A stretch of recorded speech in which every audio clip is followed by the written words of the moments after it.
കേരളത്തിന്റെ ചരിത്രത്തിൽ ആദ്യമായിട്ടായിരിക്കും ഒരു കമ്മീഷൻ റിപ്പോർട്ട് ഇത്തരത്തിൽ പൂഴ്ത്തിവെച്ചുകൊണ്ട് അതിലെ നിർദ്ദേശങ്ങൾ നടപ്പിലാക്കുന്നു. ബഹുമാനപ്പെട്ട മുഖ്യമന്ത്രിക്ക് ധൈര്യമുണ്ടെങ്കിൽ, വാക്കുകൾക്ക് ആത്മാർത്ഥതയുണ്ടെങ്കിൽ ആ കമ്മീഷൻ റിപ്പോർട്ട് പബ്ലിഷ് ചെയ്യുവാൻ, ആ കമ്മീഷൻ റിപ്പോർട്ട് പ്രസിദ്ധീകരിക്കുവാൻ മുഖ്യമന്ത്രി തയ്യാറാകണം.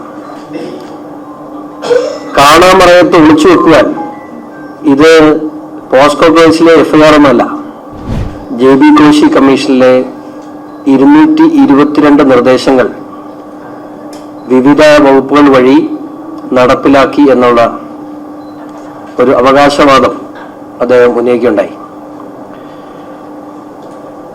ഭാരതീയ ജനതാ പാർട്ടിക്ക് ബഹുമാനപ്പെട്ട മുഖ്യമന്ത്രിയോട് പറയാനുള്ളത്, കേരളത്തിന്റെ ചരിത്രത്തിൽ ആദ്യമായിട്ടായിരിക്കും ഒരു കമ്മീഷൻ റിപ്പോർട്ട് ഇത്തരത്തിൽ പൂഴ്ത്തിവെച്ചുകൊണ്ട് അതിലെ നിർദ്ദേശങ്ങൾ നടപ്പിലാക്കുന്നു. ബഹുമാനപ്പെട്ട മുഖ്യമന്ത്രിക്ക് ധൈര്യമുണ്ടെങ്കിൽ, വാക്കുകൾക്ക് ആത്മാർത്ഥതയുണ്ടെങ്കിൽ ആ കമ്മീഷൻ റിപ്പോർട്ട് പബ്ലിഷ് ചെയ്യുവാൻ, ആ കമ്മീഷൻ റിപ്പോർട്ട് പ്രസിദ്ധീകരിക്കുവാൻ മുഖ്യമന്ത്രി തയ്യാറാകണം. കാണാമറയത്ത് ഒളിച്ചു വെക്കുവാൻ ഇത് പോസ്കോ കേസിലെ എഫ്ഐആർ ഒന്നുമല്ല.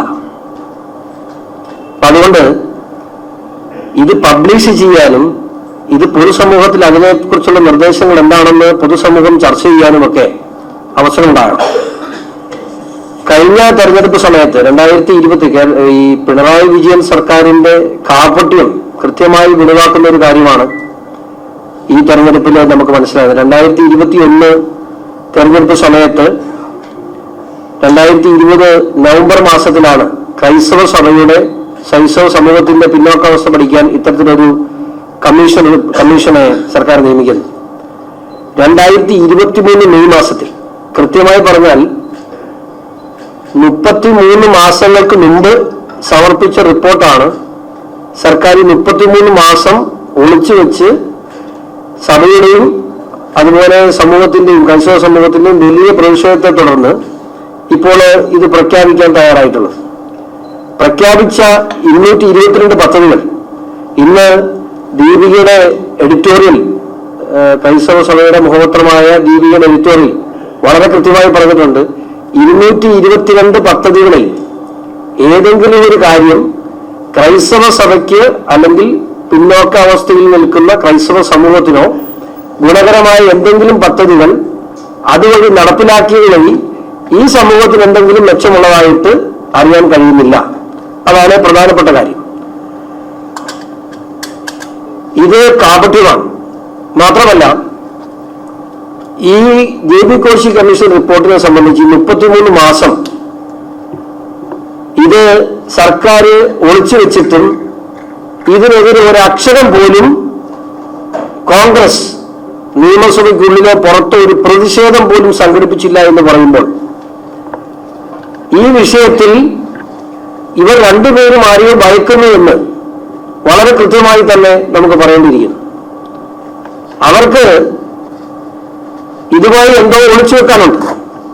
അതുകൊണ്ട് തന്നെയാണ് കോടിക്കണക്കിന് രൂപ ചെലവഴിച്ച് സംസ്ഥാനത്തുടനീളം സിറ്റിംഗുകൾ നടത്തി, അഭിപ്രായങ്ങൾ സ്വരൂപിച്ച്, പഠനങ്ങൾ നടത്തി സമഗ്രമായ റിപ്പോർട്ട്, വലിയ റിപ്പോർട്ടാണ്. ആ റിപ്പോർട്ട് വന്നപ്പോൾ മുതൽ സർക്കാർ നടത്തുന്ന ഈ ഒളിച്ചു കളി ആർക്ക് വേണ്ടിയാണ്? നമ്മുടെ പണം ഉപയോഗിച്ച് ഞാൻ 2 പ്രാവശ്യം ഈ റിപ്പോർട്ടിന്റെ കോപ്പി ആവശ്യപ്പെട്ട് വിവരാശം കൊടുത്ത ഒരാളാണ്. നമുക്ക് കിട്ടുന്ന മറുപടി, ആ റിപ്പോർട്ട് വിവിധ വകുപ്പുകൾക്ക് അതിന്റെ നിർദ്ദേശങ്ങളെ സംബന്ധിച്ച് പഠിക്കുവാനായി അയച്ചു കൊടുത്തിരിക്കുകയാണ്. അപ്പൊ ആ റിപ്പോർട്ട് പൊതുജനങ്ങൾക്ക് ഇപ്പോഴും കൊടുത്തിട്ടില്ല, അതിന് അനുവദനീയമല്ല. നമുക്കറിയാം, 2007 സച്ചാർ കമ്മീഷന് ശേഷം പാലോളി കമ്മിറ്റി വന്ന സമയത്ത് ഈ ഒളിച്ചുകളിയൊന്നും ആർക്കില്ലായിരുന്നു. 28 ദിവസം കൊണ്ടാണ് ആ കമ്മിറ്റി റിപ്പോർട്ട് നടപ്പിലാക്കിയത്. നല്ല കാര്യം. പിന്നോക്കാവസ്ഥ അനുഭവിക്കുന്ന ഒരു ന്യൂനപക്ഷ വിഭാഗത്തിന് അതിന് നടപ്പിലാക്കാൻ കഴിഞ്ഞത് നല്ലതായി തന്നെ BJP കരുതുന്നു. പക്ഷേ അതിന് തിരിച്ചു വ്യത്യാസം പാടില്ല. അതുപോലെ തന്നെ കേരളത്തിലെ ഏറ്റവും വലിയ ന്യൂനപക്ഷ വിഭാഗമായ ക്രൈസ്തവ സമുദായത്തിന് വേണ്ടി അതിന്റെ പിന്നോക്കാവസ്ഥ പഠിക്കാൻ നിയോഗിച്ച JB കോശി കമ്മീഷന്റെ റിപ്പോർട്ടിനെ ആരാണ് ഭയക്കുന്നത്? അതിന് എന്തിനാണ് പൂഴ്ത്തിവെക്കുന്നതെന്ന് പിണറായി വിജയൻ പറയണം.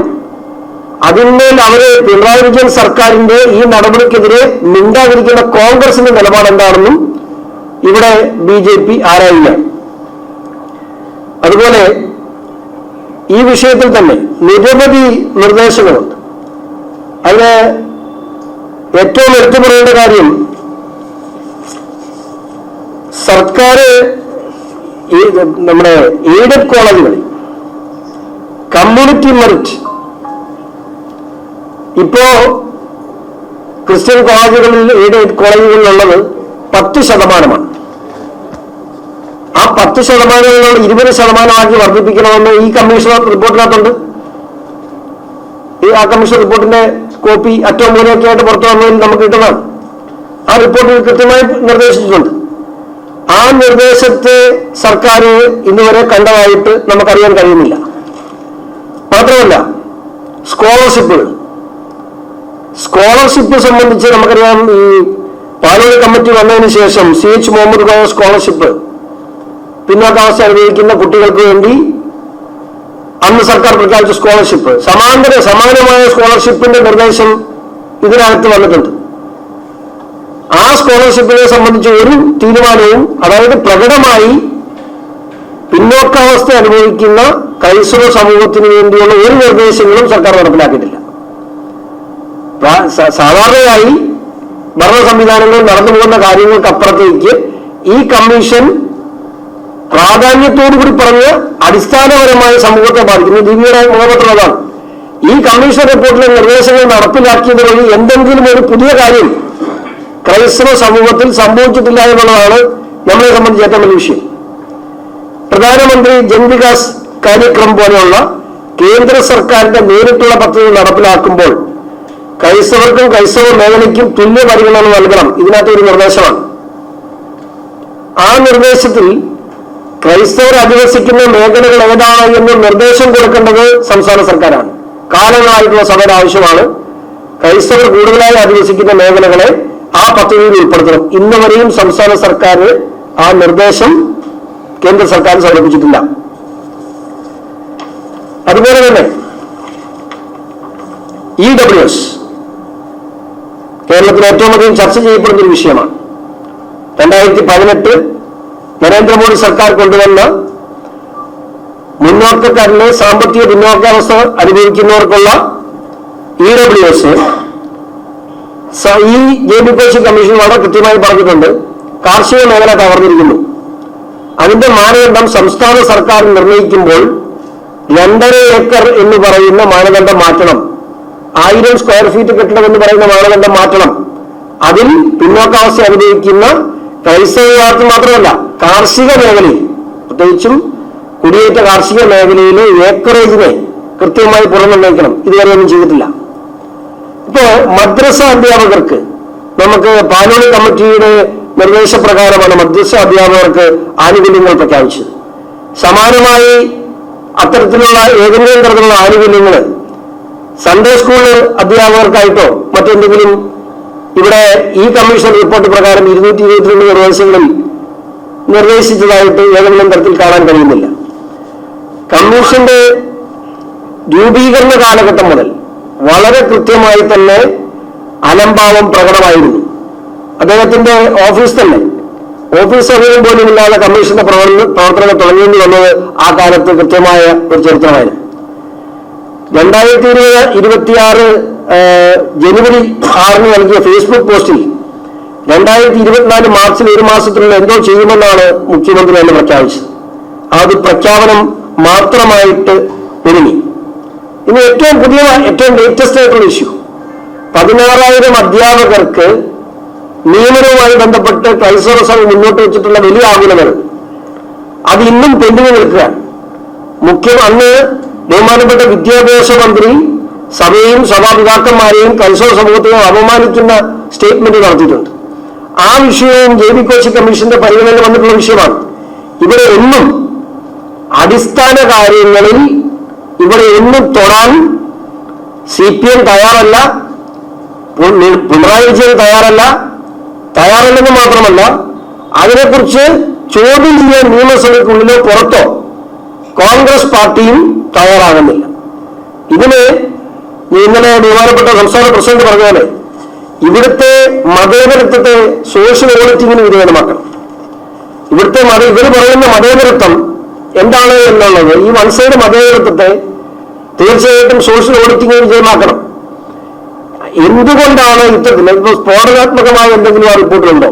വേണ്ട, അത് പ്രസിദ്ധീകരിക്കണം. പക്ഷേ ഒരു സമുദായത്തിന്റെ പിന്നോക്കാവസ്ഥ പഠിക്കാൻ വേണ്ടി നിയോഗിച്ചൊരു കമ്മീഷന്റെ റിപ്പോർട്ടിനെ എന്തിനാണ് മുഖ്യമന്ത്രി അതിന്റെ മുകളിൽ കയറി ഇരുന്ന് ഒളിച്ചു കളിക്കുന്നത്?